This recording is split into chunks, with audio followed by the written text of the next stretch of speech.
Hello everybody, this is Luna speaking. Luna, that is local, underground, neighborly anarchism. I have a bone to pick with somebody, and this is a shout out. It's a shout out to somebody who's actually dead. Oh, okay. But nevertheless, they should be floating around there in the other somebody somewhere. And I have a bone to pick with St. Augustine. Oh, what has St. Augustine done to you this time? Well, I just read he persecuted heretics. Oh, what? He didn't just argue against them. He was a bishop. He had power. He had institutional power, and he organized like political campaigns and persecuted both the Pelagians, right, and the Manichaeans. Okay.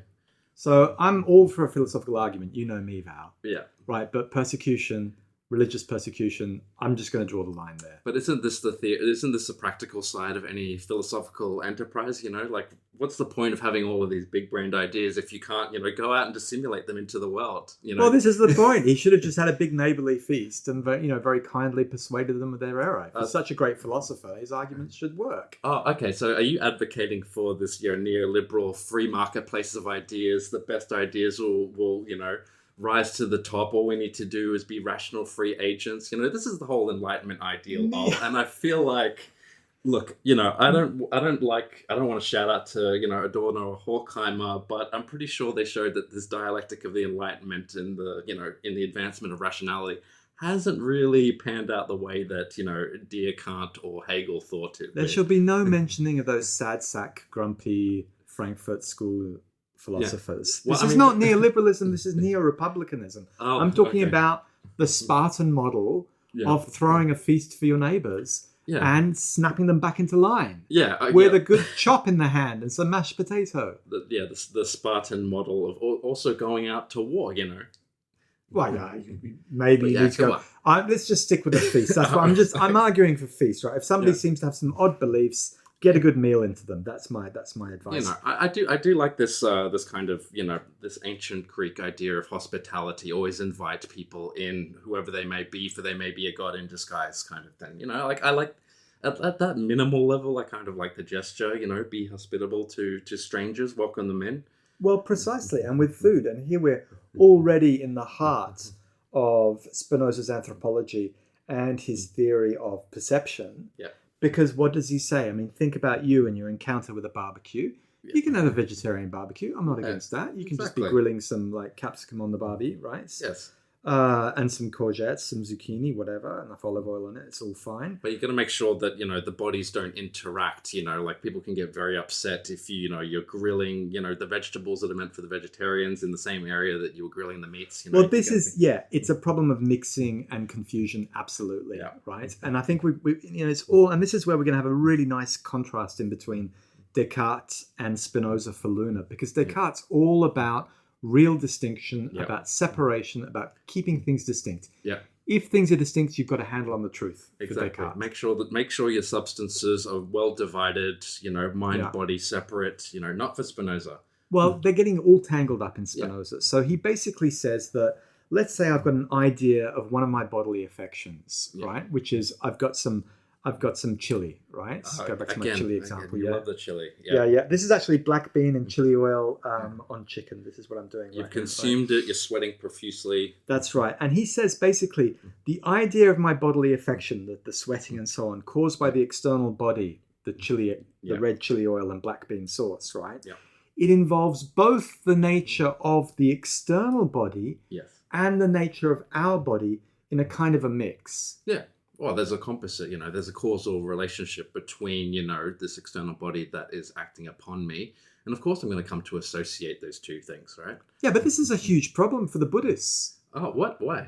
Well, because you're trying to meditate, Val. Let's say you're trying to calm your mind, reach some inner peace. You're meditating, right? Yes. And you're trying to go or whatever other sounds you want to make. Yes. You've got a mantra, right? Mm. And you're saying, I want to clear my mind. Yeah. I want to clear my mind, right? Yeah. What happens when you try and clear your mind? Oh, immediately you just start having all of these intrusive thoughts. You start free associating in a way that would make Sigmund Freud proud. I think if listeners, I'm going to cast the minds of our listeners back quite a while. But I think I told the story once on this podcast where we did this in high school.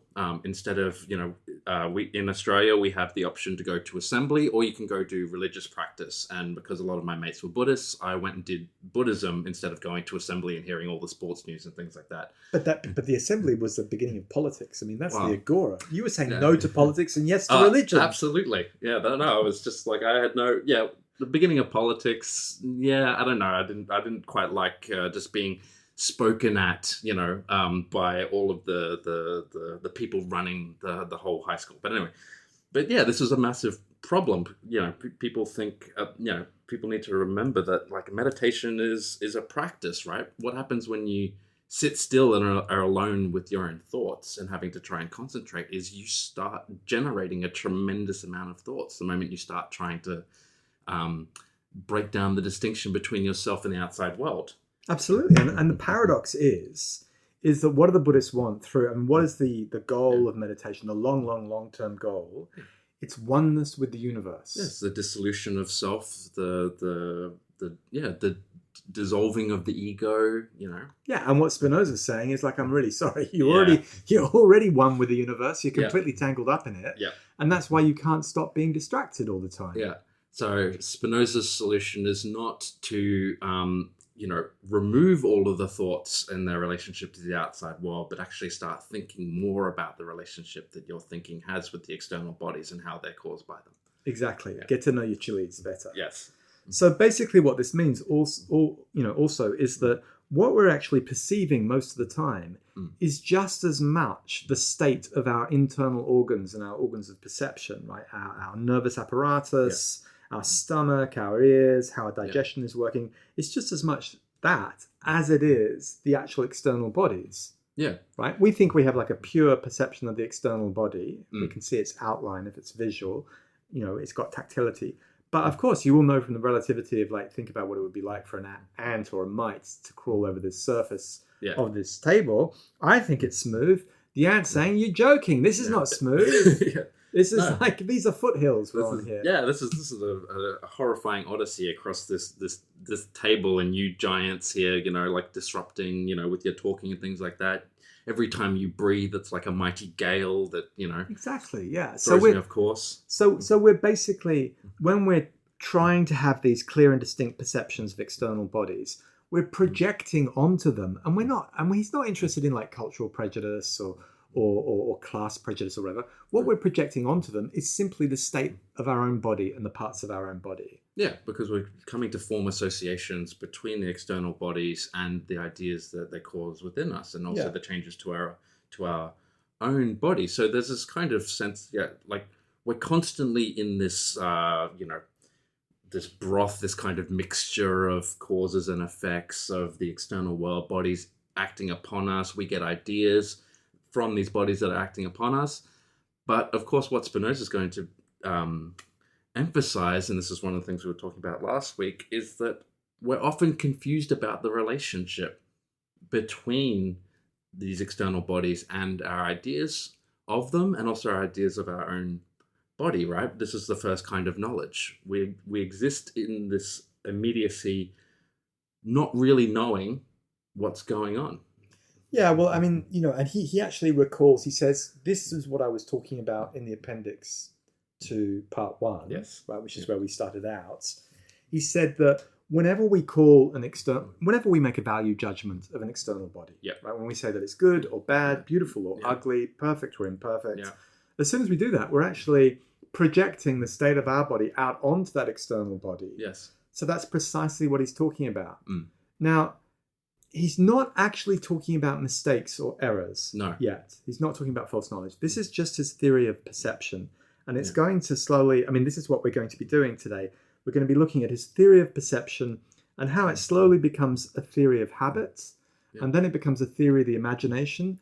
And finally, that leads to his theory of error and mistakes, or what he calls inadequate ideas. Right? So here we are. We're still at a level of perception. But it's just like at this immediate level of perception, all of our ideas are all jumbled and mixed and confused, right? Yeah, it's a giant mix up. Basically, it's absolutely chaotic. Yeah. And one of the reasons for the chaos, we hit this already in propositions 17 and 18. Yeah. And this is a really strange one. I have to tell you, when I first read this, I just Yes. thought, what's going on here? Mm. Basically, we don't know when things or people have gone away. How so? Well, listen to this. Like, forgive me, but I'm going to read Spinoza out here. He says, Proposition 17, if a human body is affected with a mode that involves the nature of an external body, the human mind will regard that external body as actually existing or as present to itself until the body is affected by an effect which excludes the existence or presence of that body. This is quite a bizarre proposition. Yeah, actually reading back over it again. So what is it? It sounds like, okay, there's things outside of me.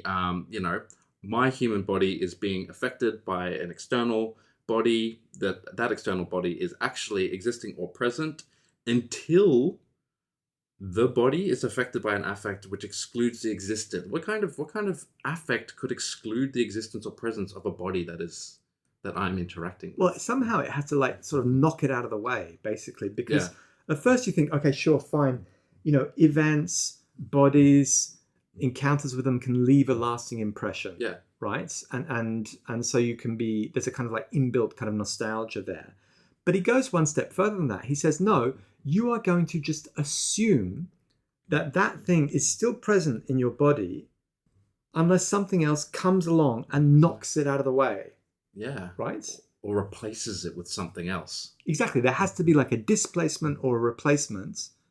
Okay. Otherwise, you're kind of stuck. So what he's thinking here is and it's an equivalent to inertia. So that, the 1600s, that's the century in which, with the rise of the new physics, that's where they discover principles like inertia and momentum, right? Yes. And Spinoza's not renowned for his physics, but this is the equivalent, at a kind of mental level of inertia at a physical level. So basically, we've got a kind of level of insensitivity. We're just simply going to presume that things are staying the same. We're like stick in the muds, right? Until something comes along and changes that, we're going to stick with the initial impression that we had. And I mean, I suppose this goes back to you drew this link, I believe it was last week when we were going through, Spinoza's kind of weird physics, mechanics, and, bodies at motion and at rest. Just as bodies are at motion and at rest in the way that Spinoza describes it, so too are our ideas or our thoughts, right? Our thoughts can also be at rest until they're changed by a different idea. Yeah. And I think this is a point at which we, a great moment to continue our scholarly dialogue with the Barron Field experience. Yes. And specifically, I want to single out Adam Bartlett. Again, you two have got it in for each other. You can't just oppose Badiou to Spinoza, right? Because here again, Spinoza has very clearly anticipated Badiou, right? Yeah. So Badiou's philosophy of history as laid out in Being and Events. Yeah. You've got these moderately stable historical situations. Yeah. The state, completely covers the situation. Yeah. All combinations of elements are programmed at the level of the state. Yeah. And then, hey, presto, bang, an event comes along. Everything's upset. Transforms the entire situation. If people are faithful to it, of course, right? Of course, yeah. But the overall schema, right? The kind of the commonplace, the topos, is that of a long stretch of stability with an interruption. Yeah. Right? So you have duration and then you have the exception. Okay. Yeah. And this is precisely what, at a micro level, Spinoza was saying, well, hey, that's what happens all the time with our bodies. Yeah. With everything. Yeah, exactly. Yeah, right? and just as this is happening in our bodies, so too is it happening in our minds and our thoughts, right?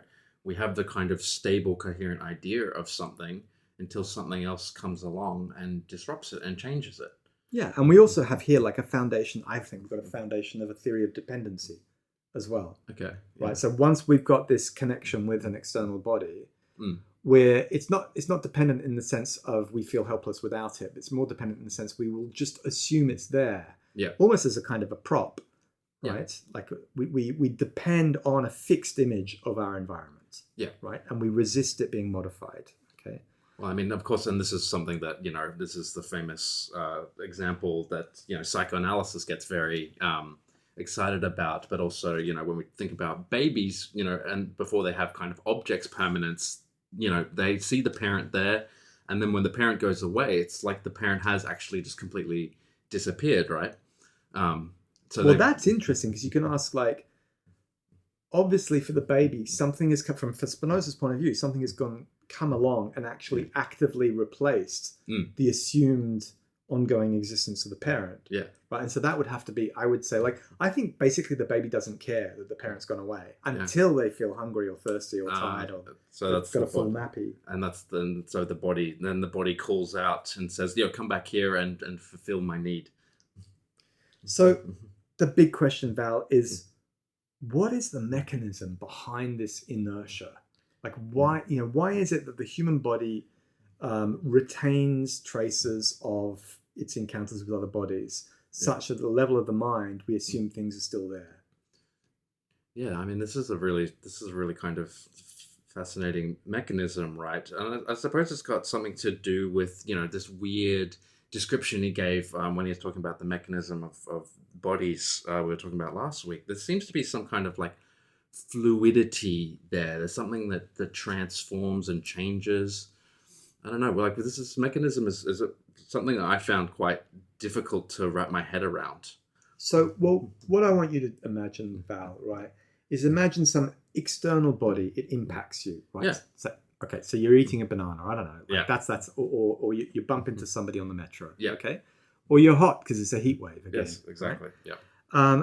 What that external body does is it leaves traces in a fluid part of your body. Yeah. Your sweat, let's say. Okay. Yeah. Right. Or your saliva if you're eating the banana. Right. It's leaving traces, and so what happens is that fluid kind of medium, right? It's retained these qualities, these traces from the external body, and then it transfers them, right? Because it's a medium. It transfers them on to some of the softer surfaces of the body. Right. So you don't think about your bones, just think about the inside of your stomach, for example. Yeah, your internal organs, whatever it is. Yeah. And so what happens is that in doing that, it's not a perfect communication of those qualities. Those traces that have been left by the external body in the fluid medium, they continue to agitate the fluid medium, right? Okay. And what also seems to be the case is that there's a rebound effect. Yeah. Right? In that the fluid medium impacts in turn the soft parts of the body. Yeah. And that imparts motion back onto the fluid. Just think of a tennis ball bouncing against a wall or something. That imparts motion back onto the fluid medium, so it's more agitated, right? Yeah. And then it goes back and it impacts the soft parts of the body again. Yeah. So there's a continuing train of transmission of agitation. Yeah, because I mean, like, one of the things that it's easy to do with Spinoza is think that he has a very kind of linear sense of causality, right?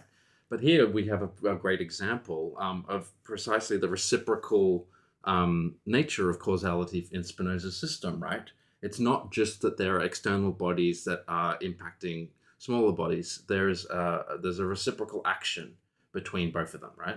This is a basic theory of turbulence, right? Yeah. I mean, this is like the kind of like things that the chaos theorists got really happy about and complexity theorists got really happy about in the 90s. Yeah. It's not linear. You've got like butterfly effects happening all over the place. Yeah. But you've got this continuing kind of agitation, right? Yeah.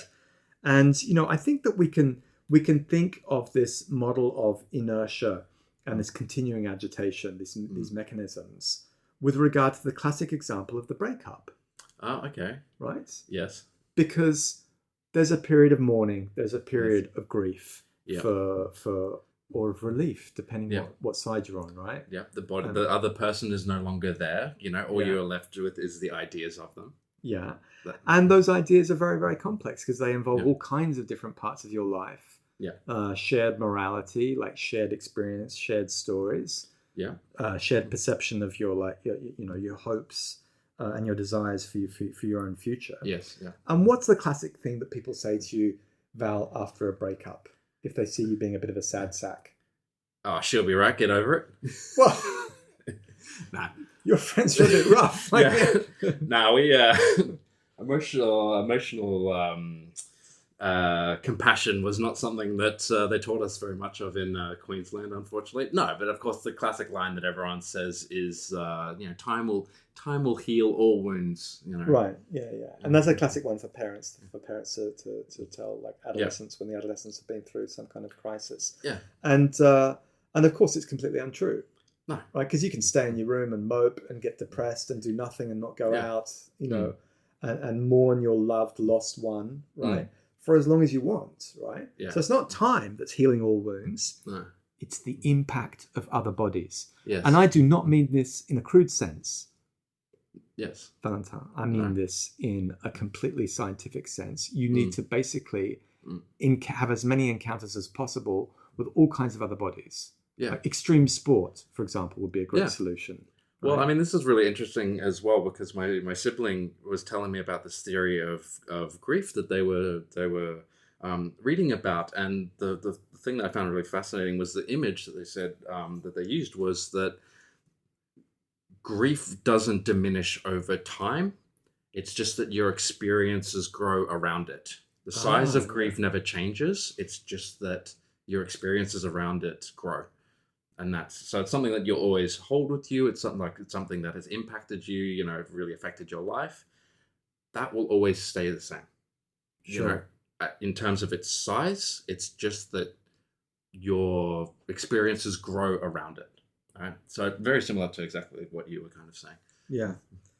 And then, I mean, he illustrates this, well, in the Scholium to Proposition 17 with this, with this strange example. He says, let's consider the difference in between our idea of another person and that other person's idea of themselves, right? Yeah.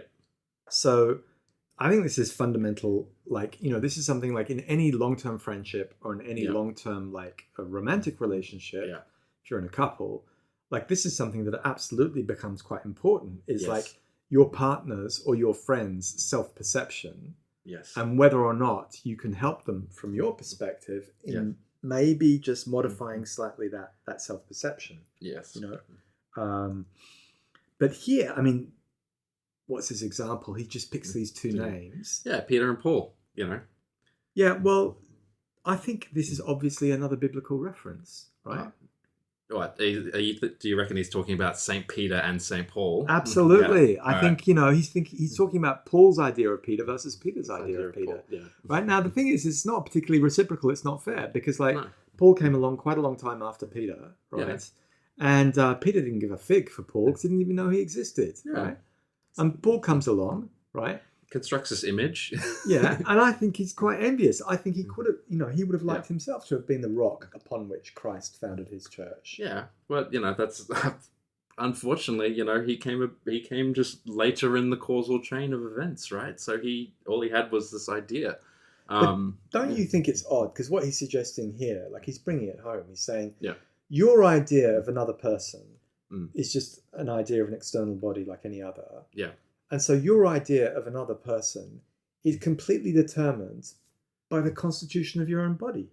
Yeah.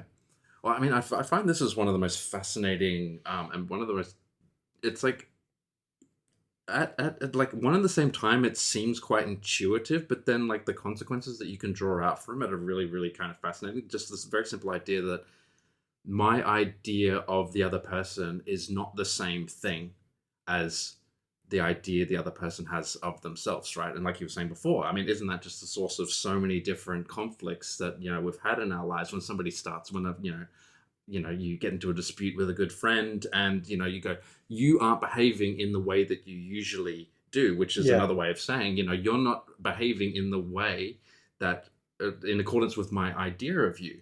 Why is this external body not behaving in the way that my ideas that I've constructed about them is how is this why is this not working in the way that it's supposed to work, right? And then also it's not just the idea of another person that I've constructed, but that other person also has their own ideas of their own self-image, right? Yeah, and I think we have to be really careful here because Spinoza in no way is anticipating this sort of contemporary ideology which says that only the individual has a true image of themselves, no, exactly, which is intact and pure, and everybody else has a corrupted and unfair vision and partial vision of it. Because in no way does he think that we actually have an adequate understanding of who we are. Right? There's a massive difference between our understanding of our own history and another person's, even if that person's like a psychoanalyst, say. But that doesn't mean that we actually have some kind of like untrammeled access to the truth of our own history. Yeah, absolutely. I mean, like quite the opposite. And in the same way, you know, not only is it you don't have an untrammeled access to, you know, the truth of yourself, you also don't get to determine the truth of the other person, right? You know, for Spinoza, it's going to be more about, you know, what do we do in light of this mismatch when we have a kind of confused idea about the other person? It's, well, we have to go and investigate what are the causes behind, you know, perhaps these changes in behavior. Because like we were talking about before earlier in the episode, you know, we have a tendency when the world or when somebody else stops behaving in the way that we are used to them behaving, we start projecting. And we start trying to work out through our own prejudices and our own ideas. We're trying to account for what is the reason for this other person's change in behavior, right? Yeah. You know, and he's saying, well, this is an imaginary kind of construct. You know, this is just because of the way that we are constituted. We are always trying to, you know, work out based off our own presuppositions and prejudices, what are the causes behind this? But, you know, for Spinoza, he's going to say, well, you know, the only way to kind of move through this mismatch or, you know, this confused idea that we have is to go and investigate the causes. Why is this person behaving in a different way? Why aren't they in accordance with the idea that I've constructed of them? Because maybe the idea I've made of them was incorrect. Yeah, and I think there's a really important contrast here between Plato and Spinoza on this question of people having false knowledge of external bodies. Because on a Platonic basis, you could quite easily say, oh, the other is caught up in doxa, in opinion. They're still stuck in the cave. They don't want to come out of the cave. Or they're one of those sailors quarreling over who gets to be like the helmsman on the boat, on the ship of state, right? And Spinoza's quite different because unlike a lot of other philosophers and unlike just about everybody in society today, he's not in a rush to call the other stupid. No, that's nice. You know, you often get this kind of gesture from philosophers being like, oh, I have the truth. I know the way, you know.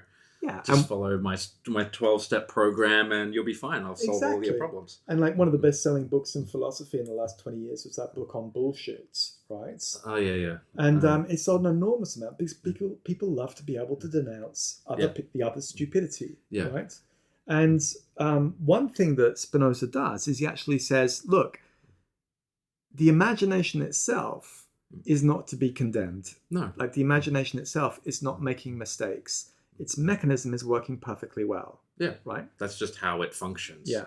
But his project here, and this is what he announces in the Scholium to Proposition 17, he says, I'm going to begin to show what error is. Yes. Right? So he tells the reader what he's trying to do. And he immediately introduces some new terminology. He says, I'm going to call those affections of the human body whose ideas represent external bodies as present to us, images of things.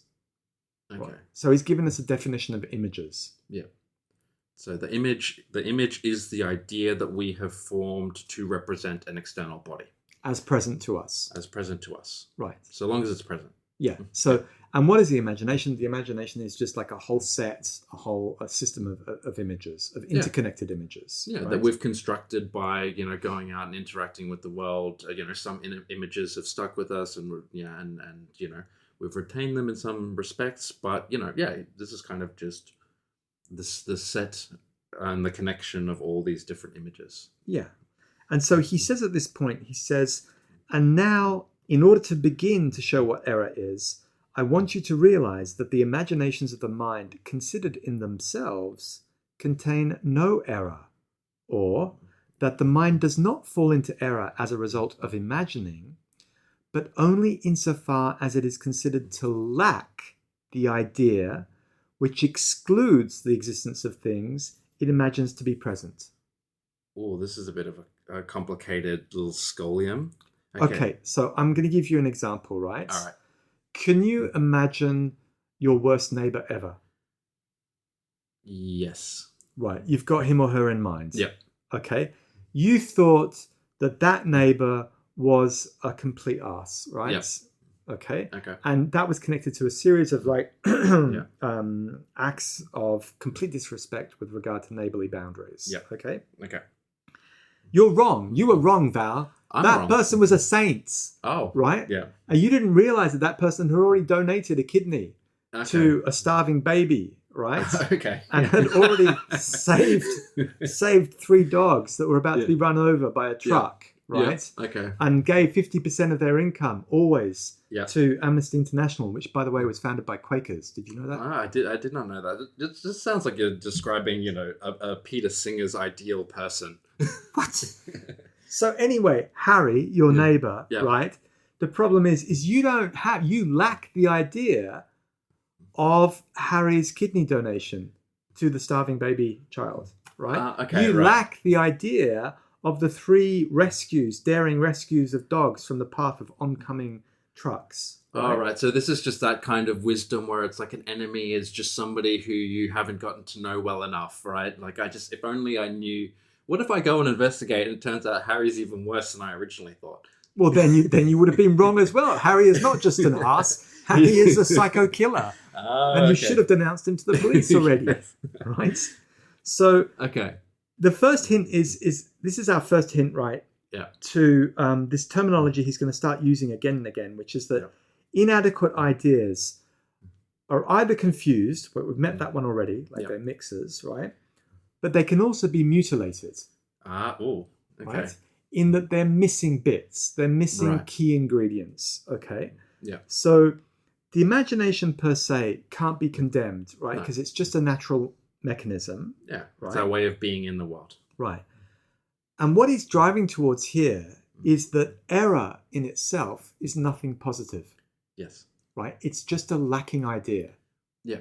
Precisely, and I suppose this goes back to the example I was using before of when somebody starts, when a good friend of yours starts behaving in a way that's different to your idea of them, you have a confused and mutilated idea insofar as you haven't gone out and investigated what these other bits of information are that I'm lacking. Yeah, your friend is being impacted by and is in connection with a bunch of external bodies that you're unaware of. Yeah. Maybe they had an awful day, something happened to them that you're completely unaware of, and then you're attributing a false cause to them. You're like, oh, this person's, being really insufferable and mean and curt with me when normally they're really quite warm and loving. And it's like you just haven't understood that they've been impacted by other things that are completely external to you. Yeah. Yeah. And I think there are enormous stakes in this idea that error is not something positive. Yeah. That it's just a lack. There's a kind of a political and strategic stake, which is that if error were something positive, then it could build upon itself and become something very, very powerful and dangerous, right? And then there's also a historical stake, because it's not often that you find traces of church fathers in Spinoza in a positive way. Yeah. But here he seems to be echoing Augustine's solution against the Manichaeans. Yes. Right. So the Manichaeans said that there were 2 principles vying over the future of the cosmos. Yeah. One was matter, one was mind, and matter is evil per se. Right. Yeah. Very binary thinkers. That's still the contemporary usage we have of it now. When you say somebody's being Manichaean, they're being binary. So Augustine says sin itself is not a positive expression of the material world. Yeah. Sin itself is just lack. Yes. Right, it's lack of virtue, and so he's thinking in line with this move, this strategic move that Augustine made. Right. This is the same Augustine that goes out and puts heretics on trial. Absolutely. So this is why you were talking about him at the beginning. This is why I've got to. I went and found out a little bit about Augustine. I mean, I am reading the Confessions at the moment. Yeah. And I wanted to find out even more about him when I was on the train on the way in. Yeah. But this has actually led us. So we've got these 2 things, right? We know that we've got mutilated ideas. Sometimes we're lacking an idea that's going to come along and displace this assumed continually present external body, right? Yeah. Now he's going to talk about another fundamental function of the human mind, right? Yeah. And this is going to be something that basically David Hume is going to build his entire philosophical reputation on, right? And that's association, right? So you're back on the couch again with Sigmund Freud, right? Yeah. You're free associating. Can't get away, yeah. He says, again, I'm going to read out Proposition 18.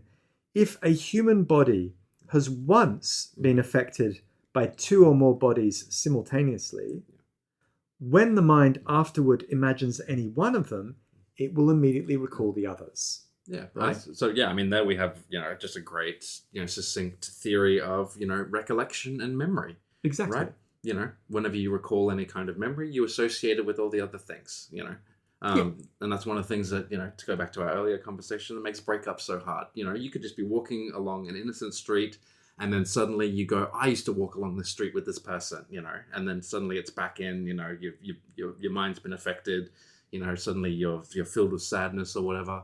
Yeah, people avoid entire neighborhoods and entire cities sometimes. Yeah, entirely, because of this process of recollection when you've been affected by more. But Spinoza's got a perfectly practical solution to that, which is go back to the neighborhood, go back to the street, and do something spectacularally stupid with another friend. Yeah. And it'll just dwarf that experience you had with it'll the replace it, unfortunate ex. Yeah. So we've got this association of ideas, right? And he actually immediately gives us, as you said, Val, a definition of memory. He says, memory is a connection of ideas involving the nature of things outside the body, a connection made in the mind in accordance with the order and connection of the affections of the human body. Yeah. Right?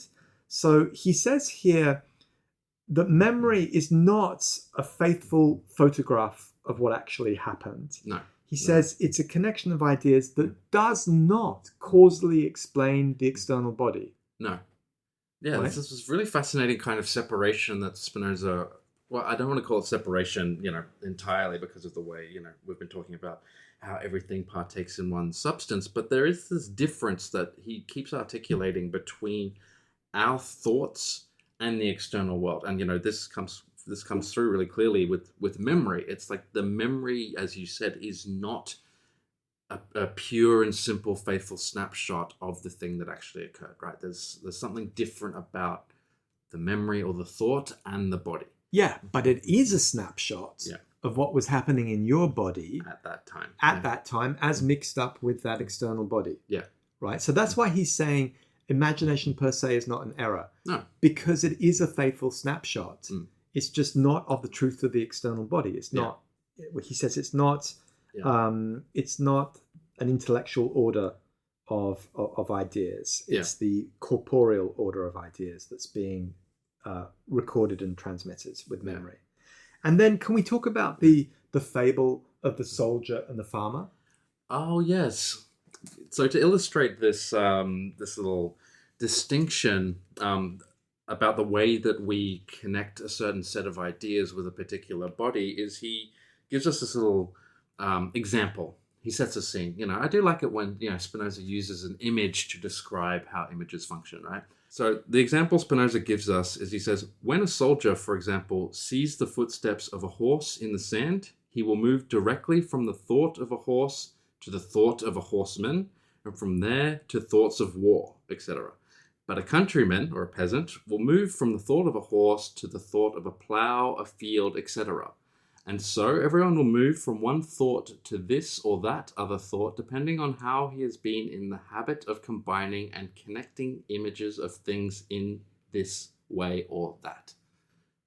Yeah, I think this is an amazing example, right? So good. Yeah. It's very short, it's very succinct, but there's a lot in there, because for me, he's not. This is not just individualistic relativism, which is like the contemporary ideology. He's not just saying, "Oh man, you had a different experience to me of what actually happened at that barbecue." Yeah. Right. What he's saying is that it's not so much the individual; it's also like it's your profession. Yes. It's your socioeconomic position. Yeah. Right. I mean, he's not just contrasting anyone. He's contrasting a soldier who's like part of the state, right? Yes. Even though there were mercenaries back then, of course, with a peasant, somebody who belongs to what Hegel will call the first estate, agriculture. Yeah. Right. who's got this close relationship to the land, which the soldier doesn't. No. Right? And he's saying it's not like a question of like culture or education or upbringing. It's simply the order of the affections of your body. Yeah. Right? Depending on the context in which you received them, right? Yeah. Because what does a soldier do with a horse? Well, rides it into battle, right? Right. What happens to the bloody horse? Oh, no one cares. The soldier doesn't care. Horse gets shot to pieces. Yeah.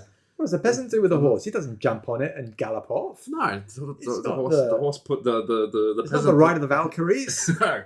He goes, all right, I need you to help, either take my produce to market or, help me till the field, et cetera, et cetera. There's a reciprocal relationship of, labor in the land, whereas, Exactly. The soldier, Yeah. And I think this is what Spinoza is inviting us to think. He's inviting us to think this difference of perspectives at the level of the body, because the peasant sees the horse and thinks of the movement of literally putting the harness for the plough onto the horse, right? And thinks of the movement by which you trace the furrows in the field as you do the ploughing, right? And that, I tell you, is a completely different physical sensation to that of trying to stay on the back of a horse with a nice saddle when it's galloping into battle, right? Yeah. So you're actually remembering, it's muscle memory, right? Yeah, and I mean, this is also the way in which, interactions with external bodies will also give rise to different emotions, right? So when the soldier sees the tracks of the horse in the sand, thinking of war, which necessarily, will bring up thoughts of glory, of fear, of terror, etc., etc. Whereas, the peasant will get a totally different set of emotions from interacting with the same body, right?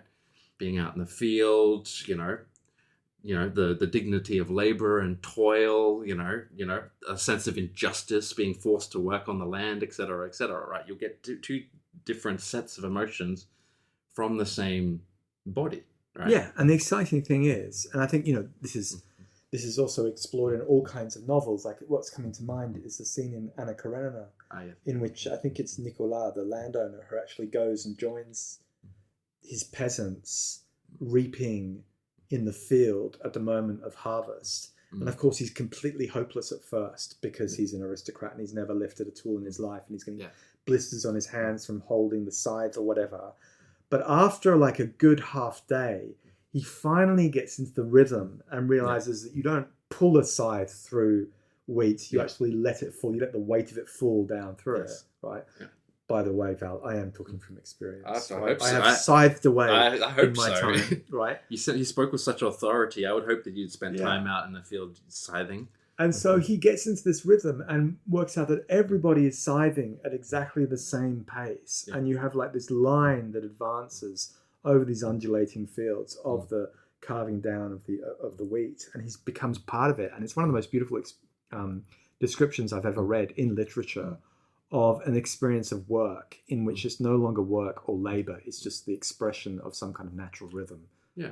And I mean, this is also a very beautiful example of the way that practice changes theory, or the way that practical activity changes our ideas about the world, right? We have a particular set of ideas about what it means to labor in the field, et cetera, et cetera. But, before, until we've actually gone down and done it and worked in the field, we'll just remain with this kind of image of it. And then once you go and actually partake in the activity, it transforms the ideas that you formed about it, right? Until, as Spinoza was saying before, until a different body changes the idea that you had. You will remain with this idea until another body comes along and changes it, right? Well, Val, I think we've got another piece of practical advice for our young listeners. Go and work in the fields. Yeah, especially if you've been through a romantic breakup. Yeah. There's one solution. Get gardening. Yeah, go find a community garden somewhere, work the earth with your hands, So now we've come to the most exciting bits of this entire episode for Luna.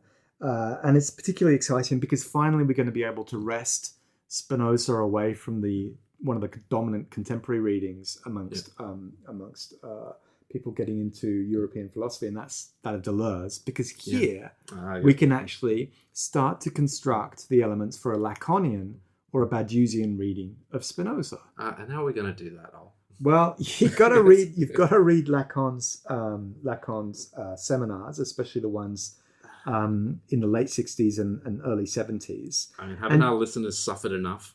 Well, so there are some like contemporary concepts that have been like going around a lot ever since the Slovenian school got their hands on Lacan and Hegel. Yeah. And there's a particular fascination with things like incompletion. Yes. Right? Yeah. With regard to topology as well. Yes. And so what I want to argue here is that between propositions 19 and 23, Spinoza is giving us a brief topology of the human mind. Yeah. Now, what is a topology? It's basically just a map, right? And we always have a simple topology of the human mind in that we think of our inner life versus our outer life. Yeah. So ever since like Descartes and other philosophers, we think, and especially people like Rousseau, the Romantics, we think of our inner life as being composed of all of our internal access to our own self, our perceptions, our memories, our desires, our thoughts, right? And the outer world is a world of perceived bodies, right? Yeah. And so we've got a very simple topology, which is there's an inside versus an outside. Yeah. Right. There's my private realm of my own thoughts that I generate out of my own kind of will. My thoughts, go in whatever direction I choose them to be, and then there are the things outside. Right. And there are certain people who've looked at the history of the philosophy of mind and said that we always, European philosophers have always thought of the mind as a kind of theatre. Yes. Right. And ever since like Plato's cave. I mean, Plato's cave is a space of interiority. Yes. Right. Yeah. So you always have a very simple topology. And one of the great things that Lacan does is he just comes along and says, look, that's just like a very basic topology. Let's just explore some other topologies. Yeah. Right. The mathematicians have been thinking about complex spaces for decades now. Yeah. Let's just try them out and see what they can enable us to think about the mind. And so he starts out by just thinking about how the mind has access to itself. Yes. Right. So self-knowledge. Right. Okay. And he starts out with a very simple thing, which is that you can have an idea of an affection of your body. So you say to yourself, I'm feeling hot or feeling hungry, right? And then you can also have an idea of that idea. Oh, no, this sounds dangerous. Well, you can say to yourself, do I feel hungry enough to go and get a snack, or can I really wait until lunchtime? Yeah. Right? How hungry am I? Yeah. Right? Or how hot am I? Do I need to turn the aircon on, or can I just like put a fan on? Yeah. And then he says the problem is that you can have an idea of the idea of the idea, right? Oh no. So what you've basically got is a local relationship to the self, right? In that you're thinking about one of the ideas that you have in your mind. Yeah, in its immediacy. Yeah. And ideas are representational, so they can represent anything.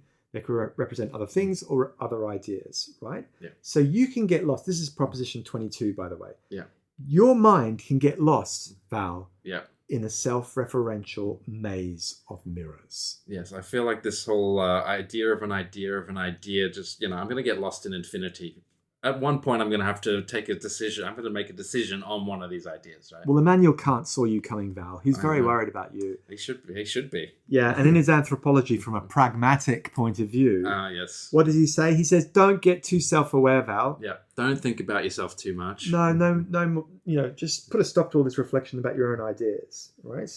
Yeah. So what Spinoza says, he says, oh my God, I've unleashed hell. Like we've got like this infinite mirrors opening up. We need to organize this, right? Yeah. So we've got this multiplicity of ideas. And what does he do? And this is where like task on the truth function, the great Polish logician that Lacan makes a big fuss of when he's trying to get to that proposition, there is no meta-language.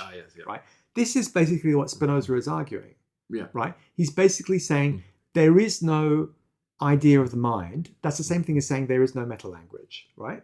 Yes. Okay. Because what he's saying is you've got Alfred Tarski, right? It's like you've got levels of languages, right? And truth is always something that you say about a sentence on a lower level of language, right? So what's Spinoza going to do? He's going to say we have strata or levels of ideas, right? And at the lowest possible level, you've just got the ideas of the basic affections of the body. Yeah. Right? Exactly. The next, I am hungry, Exactly. right? Or there's a pain in my stomach. Yeah. I am hungry might be a slightly higher level yeah. already. And then you have the, oh, what kind of hunger is it? That's the next level up again. Okay. Right? So we're in a kind of like a building with stories to it. Yeah. Right? And what he's going to do is he's going to not just have this multiplication of levels, because if you're not careful, you're going to be in one of Nolan's films, you're going to be in Inception. Yes, you're going to be. Right? Or you're going to be in Cronenberg's Existence. Yes. Right? You're going to have this, like, you don't know what level you're actually at. Okay? Okay. So what he does is he says, I'm not going to have some stupid spinning top and have like viewers say, oh my God, the spinning top, like, was he actually still in a dream? Yeah. Right? What he's going to do is he's going to anchor these levels, right? At the bottom, he's going to anchor it in our actual individual body, which is real, right? And material, right? And the top, he's going to anchor it in the mind of God. So we've got a minimal and a maximal. Exactly, okay. Right? Got a minimum and a maximum, okay? So you can see how Badju's super happy here and very inspired, right? When he wrote his original thesis, okay? Yes. What does he also say? He says that we've got this local anchoring of ideas. I've got an idea of an idea. They're at different levels, right? But he wants them in one ordered hierarchy. Yes. Okay, we've said that. This is the connection of ideas, right? Yeah, yeah. But what he's also going to do is he's going to say, we can always have an idea of the ideas at a lower level. Yeah. Right? But we never have an idea of the entirety of the level on which we are. No. Right? So what does he mean by this? What does he say? He says, Proposition 19, the human mind does not know the human body itself. Yeah. It only knows that it exists, the body, right? Through the idea of the affections by which the body is affected. Okay. So, unlike all those people out there in the contemporary hellscape that is social media who are preaching body awareness and, you know, Spinoza is saying you can't get there completely. No. Right? You will never have a complete idea of the whole of your body. No, because everything is in a constant state of change. You know, there's this danger of, it's not even a danger. It's just that at the level of our ideas and also at the level of the affectations of our bodies, it can go on infinitely, right? And you can't capture... Man, you're back in the river again with Heraclitus. I am. This is not Heraclitus. I never left. This is Tarski. This is Polish logic, right? Yeah, but you can never close in all of those different ideas under one singular idea. That's the point I was getting to, right? Yeah. You could continue on to infinity, but this is this is just where you're going to be confused forever, right? The idea that you can just have one idea that encloses every single idea that you have or every single affectation of the body is not possible, right? Yeah. So he also says, Proposition 23, we do not have an idea of the mind as a whole. No. Okay. Only God has that. Right. Exactly. So what you actually have, right, is a situation in which the mind cannot grasp itself as a whole. Yeah. So full self-reflexivity is impossible. And this is like a clear shot across the bows with regard to Descartes. Yeah. Because what does Descartes say? He says, our knowledge of mental things and specifically of ourselves is far more clear and distinct than any knowledge of external bodies. Yeah. I have the clear and distinct idea that I am a thinking thing, right? No one can call that into question. I've closed off all of thought with this singular thing. There's a form of transparency there, right? And what Spinoza is saying in contrast is the mind is always filled. Like the mind is an idea, but it's not the idea of its own idea. No. It's the idea of all these lower level ideas, which are the affections of our body. Yeah. Right? And so the idea of the mind is united with, he says it's united with the mind, just like the mind is united with the body. Yes. It's this really interesting analogy, right? Okay. So what I think this means is that in practice, it's indistinguishable from it. The mind is indistinguishable. The idea of the mind is indistinguishable from the mind itself as populated by all these ideas of the affections of the body. Right? Yes. Okay. So this is getting a little bit complicated, but what's super important, I think, for listeners is that each philosopher has at least one signature move that they make, like one big conceptual move that they make, right? A kind of a trick that they pull, right? Yeah. And many philosophers are one-trick ponies. Oh, yeah. And this is one of Spinoza's main conceptual signatures, right? Yeah. It's immanence within a totality that Yeah. cannot be mastered. Yeah. Right? So you're within a whole Yeah. that you cannot name, totalize, or unify yourself. Yes. So from your standpoint, that whole is incomplete. Yes. Because it's non-unified. Yeah. So, I mean, this is also, because, from at the very beginning of the ethics, like there's this idea that, for Spinoza, substance is one yes. single thing, right? But here he's showing that immanently to this one single thing is this complete infinity of different causes, the movement of bodies, movement of thought, the relationship between them that can't just be totalized under a singular thing. Yeah, sure, he gives it the name God or nature, but here we have an immanent kind of infinite proliferation of things, right? Yeah, we're stuck in the middle of gods. Yeah. Right? We're stuck in the middle of nature. Yeah. And we're stuck in the middle of our body. Yeah. Right? And so what we have is it's also in a weird way it's kind of democratic and egalitarian because we're always at the same level as the ideas of the affections of our body. Yeah. Right. There's no position. I mean, there's no bird's eye or God's eye point of view. There's no. The French would say surplomber. You can't surplomber. You can't have a total vision of the field because you're stuck down amidst it. Well, yeah. Right? I mean, we are finite modes of this infinity, right? We can never raise ourselves up to the level of being able to capture every single thing. Val, it's one big party in the neighborhood. It's a feast. It's a feast. It's a feast of friends. But I mean, I was trying to explain this in a certain, in a bit of a roundabout way in class one time, where I just said, look, when you think about the amount of thoughts that you have, yes, for us, it can seem like in our immediate experience that they go on infinitely. Mm-hmm. But Spinoza's point is that even though it seems to us that it goes on infinitely, there's still a finitude, There is a limit that we ourselves can't grasp to what seems like the infinity of our own thoughts. And my students were kind of looking at me a little bit confused still because they were saying, well, I'm a bit of an overthinker. I've got a lot of thoughts. And I said, yeah, sure. You have a lot of thoughts in your head, but do you have all of the thoughts that are also contained in my head as another finite body? And they was like, well, no. I'm like, well, then you don't contain all of the thoughts in existence, right? Right. So this was like a bit of a weird way of trying to explain the same thing. You cannot totalize all of the thoughts in another body or, in the same way that you can't totalize all of the thoughts in your own mind. Sure. But what he is going to hold out to us a little bit later on is that we can actually share thoughts with other people. Those are the common notions. Oh yeah, absolutely. It's not to say that, there's plenty of overlap between the different ideas that we share. It's just that I can never have the same set of thoughts that you do, even though there's a significant overlap between them, particularly if we're in class and we're, engaging with the same kind of ideas, there's an overlap there. But I don't have, you have your entire or your life's experiences and things like that. But I mean, this is also what I think is very disorienting with Spinoza is that this is still the mechanism in which we partake in the infinity of nature, right?